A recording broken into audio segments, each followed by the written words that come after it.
Et voilà, on a vu bien les pyramides, ou plutôt Oui. la pyramide de Khéops.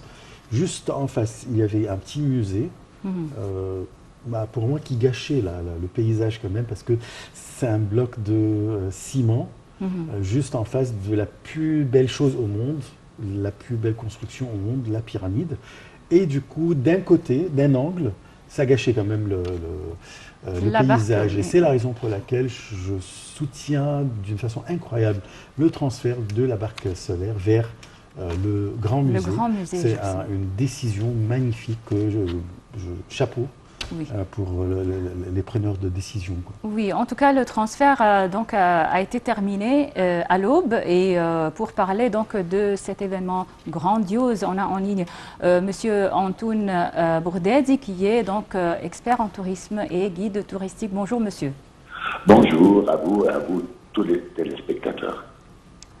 Un événement donc exceptionnel qui vient de passer donc à l'aube et grâce à Dieu ça s'est déroulé donc en sécurité et paisiblement et la barque a été transférée bien sûr au Grand Musée égyptien. Donc c'était une tâche très difficile car comme vous le savez donc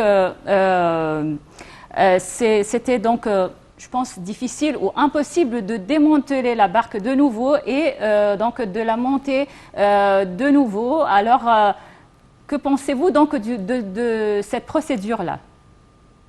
Eh bien, c'est une technique quand même extraordinaire. C'était la grande question toujours, si un jour on veut déplacer cette barque, la logique, c'est de la défaire et de la refaire de nouveau, quelque part. Mais de la déplacer telle qu'elle, montée comme ça, et puis une barque de cette taille, surtout l'environnement des pyramides, c'est pas du tout facile l'accès pour transporter un tel objet de cette taille. C'est vrai que dans les années 70, quand ce musée de la barque, comme on l'appelait, qui est au pied des pyramides, était, le but c'était de garder la barque dans le lieu de sa découverte. Mais il est vrai que le bâtiment lui-même, le musée, était très gâchant pour le paysage et pour le prestige du site. Oui, c'est comme le chef vient de dire.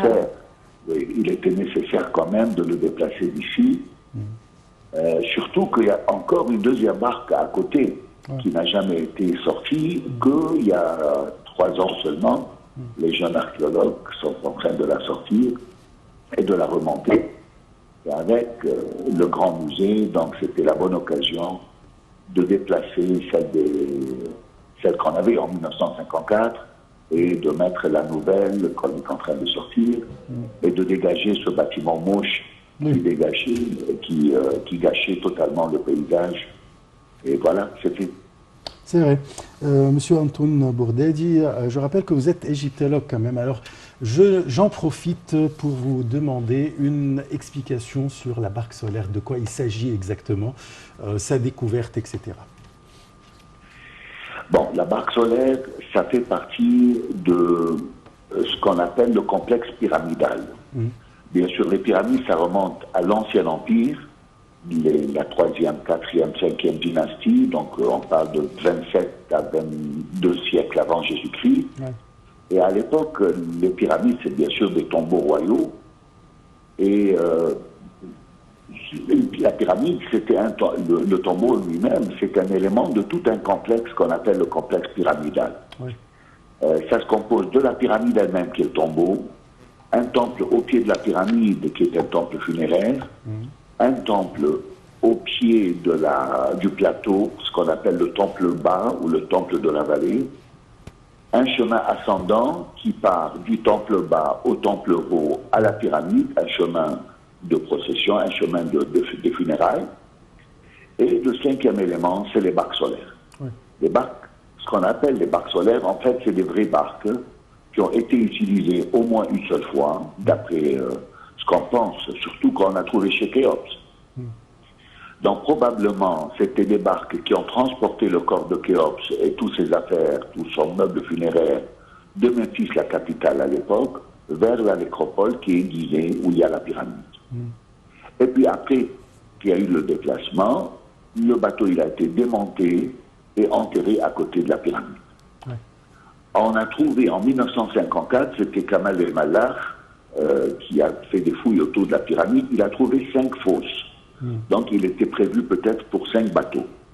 Mais 3 fosses étaient vides et il y avait 2 bateaux dedans. Une, on a sorti juste après, et qui a été remontée dans les années 70, celle de quoi on parle. Et la deuxième, on l'a laissée enfermée dans sa fosse pour les générations d'après, et c'est celle qu'on est en train de sortir maintenant. Le but de la barque sur le plan religieux, c'est que les anciens Égyptiens, comme vous le savez, ils croyaient à la résurrection. Et ils voyaient que la vie et la mort, c'est le jour et la nuit. La vie que nous vivons sur Terre, c'est le jour, la mort, c'est la nuit, mais après la nuit, il y a un autre jour qui vient, donc une résurrection. Et ils liaient ça avec le mouvement du soleil. Le soleil se lève, c'est le jour, c'est la vie, le soleil se couche, c'est la nuit, c'est la mort, et puis le soleil se relève de nouveau. Donc, ils voyaient que le défunt, son âme, il va faire un voyage comme le soleil de la nuit au jour. Et ils voyaient aussi, ils croyaient que le soleil, il fait son voyage dans le ciel, et le ciel pour eux, c'était un océan primordial. Donc, si le défunt, il doit faire ce voyage de la nuit au jour comme le soleil dans cet océan primordial, pour le traverser, il a besoin d'un bateau. Et pourquoi qu'on a appelé les barques solaires? Parce que ça fait le même voyage que le soleil. Mais ça n'empêche que, quand même, cette barque de quoi on parle, c'est quelque chose au-delà de toute imagination. C'est un bateau qui a 46 siècles, en bois, dans un état inimaginable. Et puis, le côté génie, c'est la technique, la forme esthétique, tout le côté technique, effectivement, de la réalisation de ce bateau qui dépasse toute imagination. C'est vraiment très souple. Vous parlez des cordes et des rames et tout ça.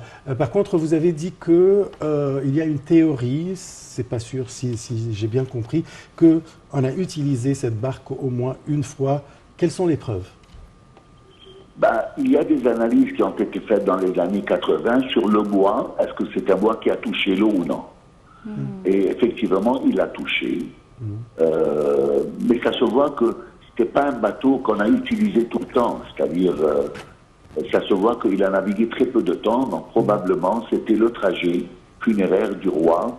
Et la barque elle-même, elle fait partie de son meuble funéraire. Donc, elle a été utilisée. Et le meuble funéraire était mis dessus, probablement. Voilà. Mais c'est un bois de cèdre, effectivement, qui vient de Liban et qui est dans un état de conservation éblouissant. Oui, vous avez dit qu'il y a une deuxième barque solaire dans la région des pyramides, mais elle n'a pas la même importance que cette barque solaire. Pourquoi elle n'est pas importante? Et est-ce qu'il y a d'autres barques solaires de la même taille, de la même, je veux dire, de la même importance que celle du roi Khéops, d'autres rois qui ont donc fait des barques solaires pour leur voyage à l'au-delà? Effectivement, sur le plan royal, on a trouvé les barques solaires chez Khéops. On n'a pas trouvé chez Képhren et Mykérinos, mais peut-être ils en avaient, mais on ne les a pas trouvés. Quant à la deuxième barque, moi je n'ai pas dit qu'elle n'est pas importante. C'est une barque moins importante. Aussi, non, c'est pas ça. À la découverte, ils étaient 2 barques. Donc la décision à l'époque était prise de sortir une, de la remonter. Donc il y a Kamal Mallah qui a fait la découverte. Il y a un docteur qui s'appelle Ahmad Youssef qui a passé presque 20 ans avec une équipe pour la remonter. Et la décision a été prise à l'époque de laisser la deuxième telle qu'elle dans sa fosse, enfermée avec des blocs de pierre transversales, pour la conserver dans son état d'autrefois, jusqu'à un jour, il sera temps de la sortir et de la remonter.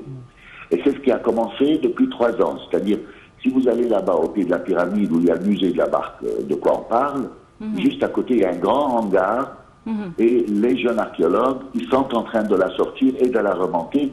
Elle sera exposée aussi au grand musée à côté de celle de quoi on parle. Donc peut-être, je ne sais pas quelle taille elle fait parce qu'ils sont en train encore de la remonter, Mais je pense qu'elle sera peut-être de la même taille ou un peu similaire. Je suis d'accord avec vous concernant que le musée de la barque gâchait le paysage des pyramides. C'est vrai. C'est vrai, et surtout un angle, l'angle nord, si je ne me trompe pas, ou voilà. Non, sud. Sud, voilà, sud, c'est de l'autre côté.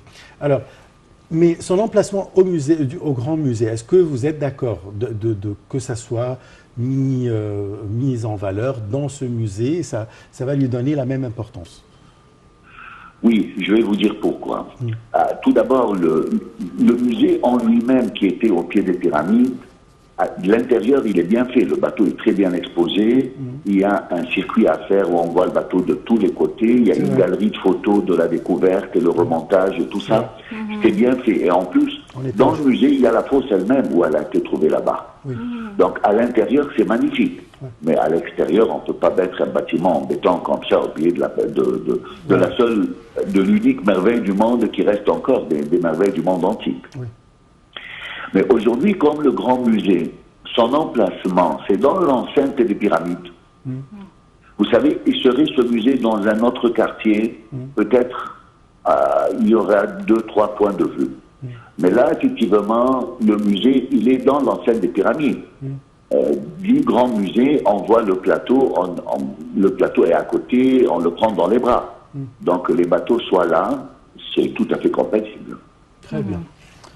Monsieur Antoun Bourdedi, je vous remercie beaucoup. Je rappelle que vous êtes égyptologue et je vous remercie pour toutes ces explications concernant le transfert de la barque et la nature de la barque. Merci Monsieur Antoun Youssef Bourdedi et passez une excellente journée. Donc c'est la fin de cette émission de Bonjour l'Égypte. Merci pour votre attention et passez une excellente journée avec la suite de nos programmes sur NATV International.